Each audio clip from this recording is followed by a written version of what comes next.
All right, let's jump right into this explainer. In the incredibly complex world of global geopolitics, peace is often just a really, really fragile illusion. Just a short time ago, the international community was breathing this massive sigh of relief. A historic, albeit pretty delicate, Swiss truce had been signed between Donald Trump and Masoud Pezeshkian, and honestly, it looked like we had averted an absolute catastrophe. But, well, that illusion shattered in the blink of an eye. Today we're going to meticulously break down exactly how the abrupt collapse of this truce triggered a sudden, catastrophic shift in the global economy, and what this incredibly high-stakes maritime standoff actually means for everything from global shipping to your own financial survival. Man, the dominoes fell with terrifying speed here. We went from the sheer optimism of the June 2026 Swiss peace talks straight into a total collapse by July.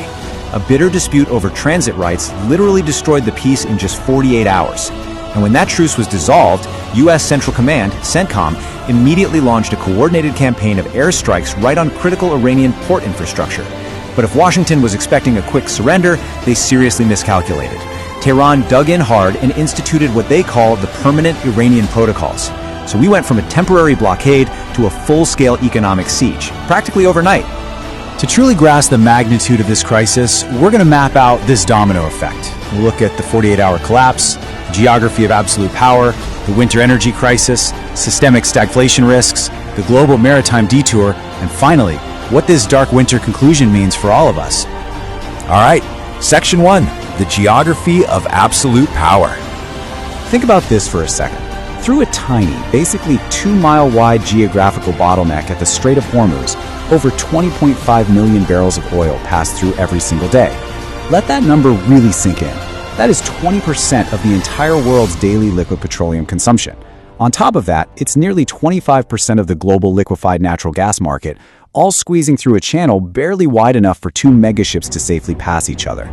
It's honestly an absolute absurdity that our modern global economy hinges entirely on this tiny strip of water remaining open. And right now, that guarantee is completely gone. So what are the Iranian protocols? Basically, they create a brutal, multi-layered trap.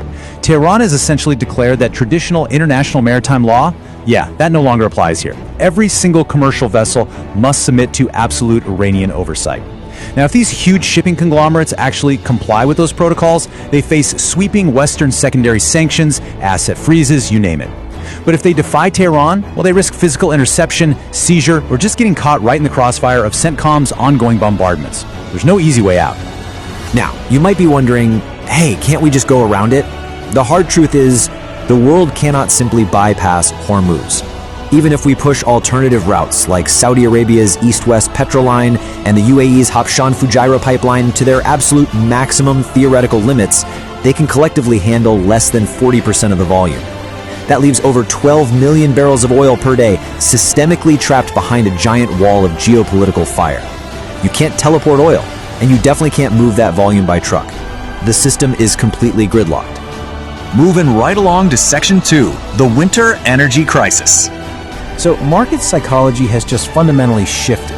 When the truce collapsed, Brent crude prices immediately stabilized north of $130 a barrel. But commodity strategists are warning us that any asymmetric retaliation by CENTCOM or Iran on surrounding energy fields or even desalination plants could easily spike oil well beyond $150 per barrel. We're talking about uncharted territory here that completely shatters the baseline operating costs for global industries. But wait, the hidden, honestly far more terrifying crisis heading into the winter of 2026 isn't just oil, it's LNG, liquefied natural gas. With the Persian Gulf shipping channels compromised, major state-backed exporters, especially in Qatar, are being forced to invoke force majeure. Now, this is a massive legal move. It basically means these energy firms are legally absolved from delivering their contracted gas because of acts of war. The gas is physically there, but legally and logistically, it simply cannot be shipped out. And this is where the economic pain really kicks in. The US is out there frantically deploying its finite strategic petroleum reserve as a sort of short-term band-aid. But the industrial powerhouses of the world, they are heavily exposed. We're looking at Western Europe, Japan, South Korea, Taiwan, these hyper-dense manufacturing hubs that completely rely on just-in-time energy delivery. Without a steady flow of LNG, these economies are facing a catastrophic structural hemorrhage. Heavy industrial plants literally cannot afford to keep their machines running.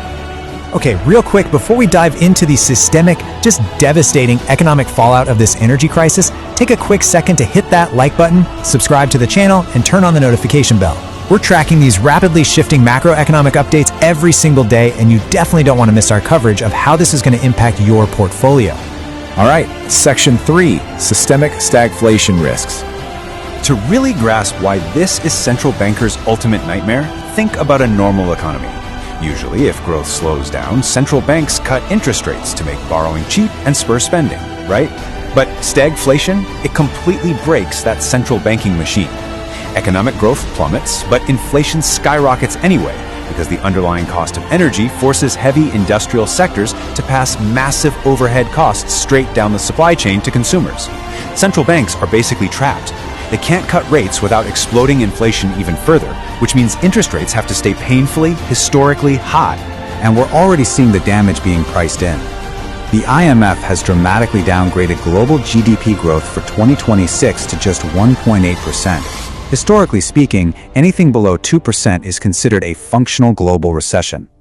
The world isn't just slowing down, it's grinding to an absolute halt under the crushing weight of expensive capital and hyper-expensive fuel. Next up, Section 4, the Global Maritime Detour. Because war risk insurance premiums have literally surged by thousands of %, mega shipping alliances are having to make a really radical choice. They are completely abandoning the Suez Middle East route. Instead, they're forcing these massive container ships to detour all the way around the Cape of Good Hope in Africa.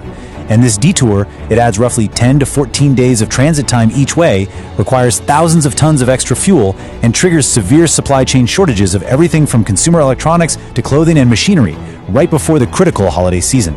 So, faced with this crazy matrix of high interest rates, slowing manufacturing, and a massive supply chain crisis, global capital is reacting exactly how you'd expect, with institutional panic. We are seeing a massive flight to safety. Investors are aggressively liquidating speculative tech and emerging market assets, and wealth is moving into a strictly defensive posture. Institutional money is flooding into the ultimate safe havens right now, surging the US dollar index and pushing gold toward unprecedented, historic all-time highs as everyone looks for a financial bunker. And finally, Section 5, the Dark Winter Conclusion. Bringing this all together, our Q4 outlook is, well, it's pretty brutal. We are structurally locked into $130 to $150 oil, sub 2% global GDP, massive supply chain delays, and record-breaking gold prices. This whole analysis provides a stark, historic reminder. Our highly advanced, hyper-connected civilization is entirely dependent on incredibly narrow strips of water and the fragile political agreements that keep them open. When those agreements fail, the entire global system feels the shockwave. So I'm going to leave you with this final thought. Can back-channel diplomacy, maybe from major Asian consumers like China and India, actually step in and resolve this maritime standoff before the winter energy crisis hits full force? Or are we staring down the barrel of a permanent global economic reset? Drop your macroeconomic outlook in the comments below. I really want to read your perspective on whether diplomacy can save us or if this is just the new normal. Stay resilient, keep learning, and I'll catch you in the next explainer.